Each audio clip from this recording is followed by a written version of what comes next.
Leader Jeffries, thank you for being with us this morning. We are trying to get a feel for where things stand. It means a lot to not just investors and consumers, but obviously the future of our nation, what happens here. I think the one thing that is now clear is that there is a negotiation that's taking place. This is not going to be a clean bill that is passed, a clean debt ceiling limit bill that's passed.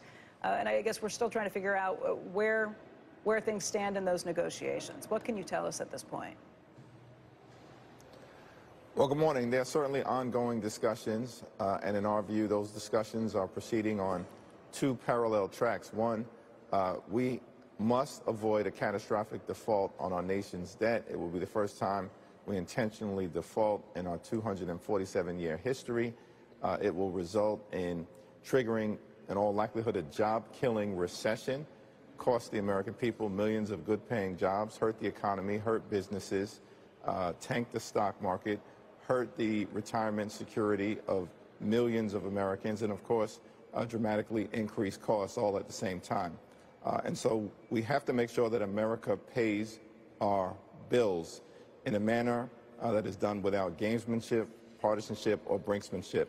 At the same time, Democrats, under the leadership of President Biden, have always maintained that we are, of course, willing to discuss the budget and the appropriations and the types of spending decisions, investment decisions, and revenue decisions that should be made to protect the health, the safety, and the well-being of the American people.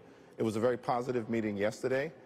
It was calm, it was candid in terms of the discussion, and I'm optimistic that common ground will be found in the next week or so.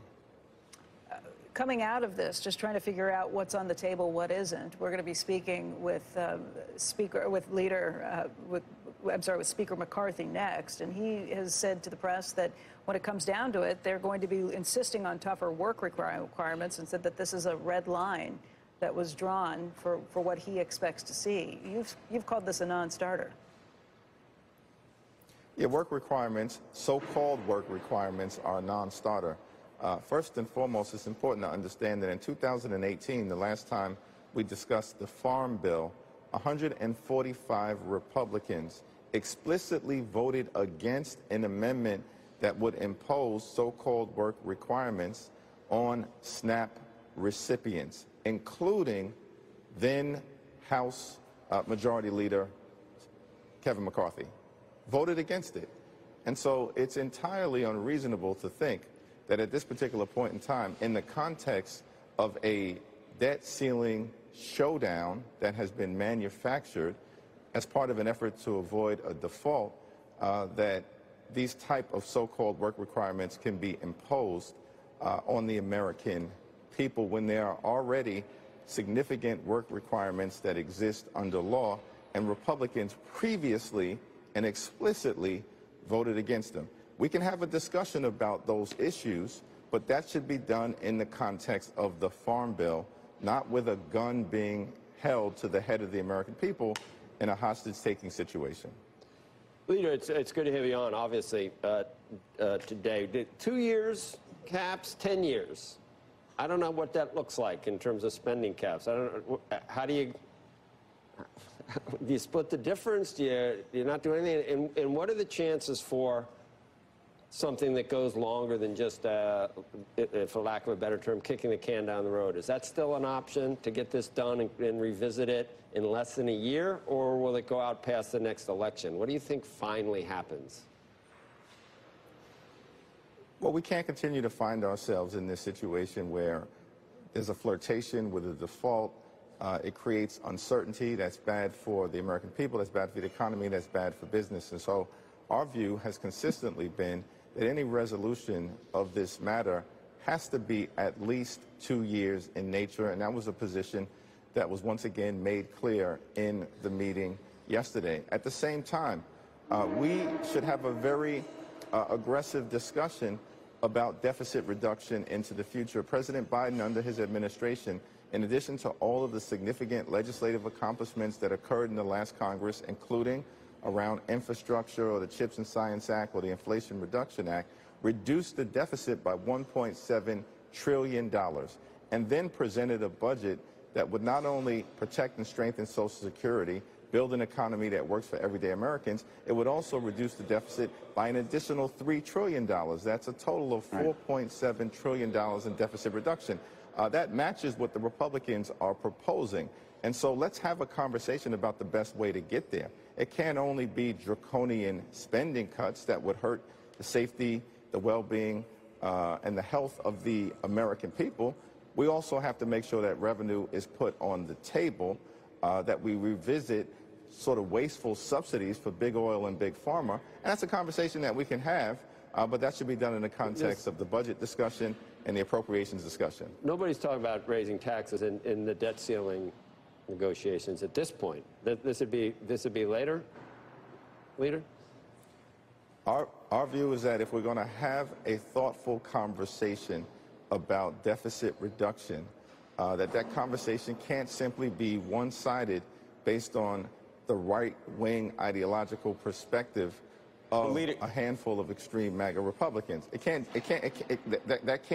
not how you make public policy in divided government. Is there, I guess the question is there a conversation happening in the room that revolves around taxes in a meaningful way, either extending the tax cuts under President Trump, which, by the way, would continue to add to the deficit, or shifting or changing those programs down the line? Is that on the table right now? Is that what you're saying? What I'm saying is that if we're going to have a meaningful conversation about deficit reduction, which my Republican colleagues have said they would like to have, that conversation has to involve an evaluation of spending, an evaluation of revenue, and that point was made very clear yesterday in the White House meeting. Can I just ask, do you think that there is going to be a deal that is done 2 weeks from now? Because it sounds like you all are very far apart, and this is before we even hear from Speaker McCarthy. No, as I indicated, I thought it was a very positive, forward-looking meeting, and I think that everyone articulated their positions, but three things were made clear. One, we cannot allow a default to happen. Right. Two, this is going to occur in a bipartisan way.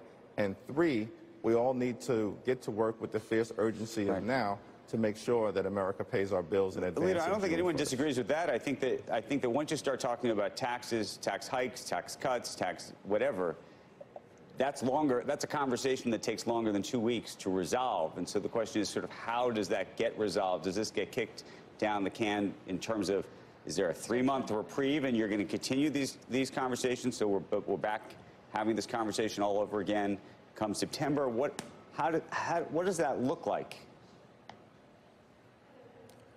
Well, what it should look like in the view of many of us is that we should make sure we avoid a default in the same way that has been done under Democratic presidents and Republican presidents, including 3 times under the presidency of Donald Trump. Not in the context of gamesmanship or partisanship or brinksmanship.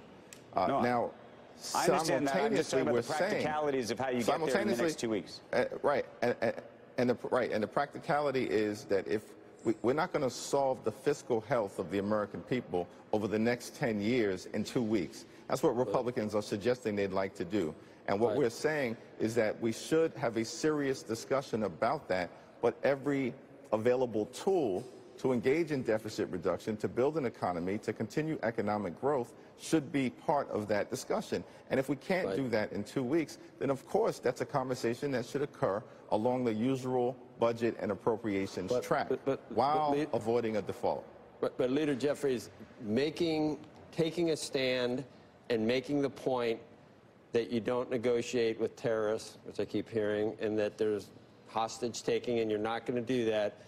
Would taking a stand right now and insisting on a clean debt bill, is that the hill you should die on if it causes a default? Or do you acknowledge there's going to be negotiations to get it done? It's not going to be a clean bill.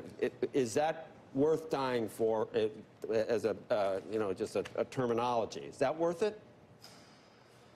First of all, I've not heard anyone suggest that we don't negotiate with terrorists. I don't view my GOP colleagues. I certainly don't view the Speaker as a terrorist. MAGA demands. We heard the old MAGA trope rolled out, the ultra MAGA trope. So I've heard other Democrats say we won't negotiate with terrorists.